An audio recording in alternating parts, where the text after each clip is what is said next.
સમરસતા અને ધાર્મિક સંસ્કારનું અનોખું સંગમ. મુન્દ્રામાં માઘસ્થાનના વ્રતધારી ભાઈઓનું ગૌરવસભર સન્માન. શ્રી કચ્છ કડવા પાટીદાર સનાતન સમાજ મુન્દ્રાનગર દ્વારા મહેશ્વરી સમાજના માઘસ્થાન વ્રતધારી ભાઈઓના સન્માનાર્થે આયોજિત કાર્યક્રમ સામાજિક સમરસતા, આર્થિક, ધાર્મિક આસ્થા અને ભાઈચારાનું અનુકરણીય ઉદાહરણ બની રહ્યો. પરસ્પર સન્માન અને સહકારની ભાવનાથી ભરપૂર આ કાર્યક્રમ સમાજ માટે પ્રેરણાદાયી રહ્યો.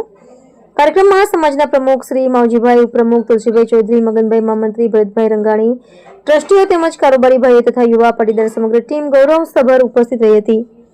આ અવસરે ત્યાગ, નિયમ, સંયમ અને આત્મશિસ્તના પ્રતીક એવા કુલ 23 માઘસ્થાન વ્રતધારી ભાઈઓ, તેમના 8 સહયોગી વ્રતધારી ભાઈઓ તથા મહેશ્વરી સમાજના 2 આગેવાનોનું ભગવાન શ્રી રામના ફોટો પુસ્તક અર્પણ કરી તથા શાલ ઉડાડી ભાવપૂર્વક સન્માન કરવામાં આવ્યું હતું. સન્માન કાર્યક્રમ બાદ સર્વે સમાજ બંધુઓએ કોઈ ભેદભાવ વિના એક સાથે બેસી એક જ પંગતમાં ભોજન કરીને એકતામાં જ શક્તિનો સશક્ત સંદેશને સમાજને આપ્યો. આ પ્રસંગે મહેશ્વરી સમાજના માતંગ શ્રી જીરાજભાઈ દ્વારા માઘસ્થાન વ્રતના ધાર્મિક તથા આધ્યાત્મિક મહિમા સાથે સાથે પરમ પૂજ્ય શ્રી ધણી માતંગ દેવા મહાત્મય તેમજ કલ્કી અવતાર અંગેની માન્યતાઓ વિશે વિસ્તૃત અને હૃદયસ્પર્શી વ્યાખ્યાન આપવામાં આવ્યું છે,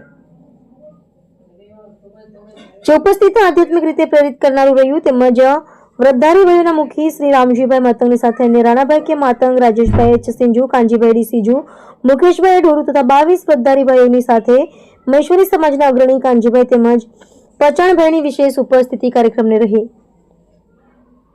શાબ્દિક સ્વાગત અને અભિવાદન દ્વારા મહેમાનોનો હૃદયપૂર્વક આવકાર કરવામાં આવ્યો. આ કાર્યક્રમ દ્વારા સમાજમાં ધાર્મિક આસ્થા, સંસ્કાર, એકતા તથા પરસ્પર સન્માનની ભાવના વધુ દ્રઢ બની હોવાનું સર્વે ઉપસ્થિતોએ એક સ્વરે વ્યક્ત કર્યું.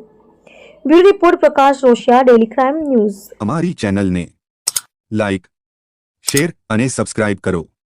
ડેલી ક્રાઇમ ન્યૂઝ, સત્યની સાથે.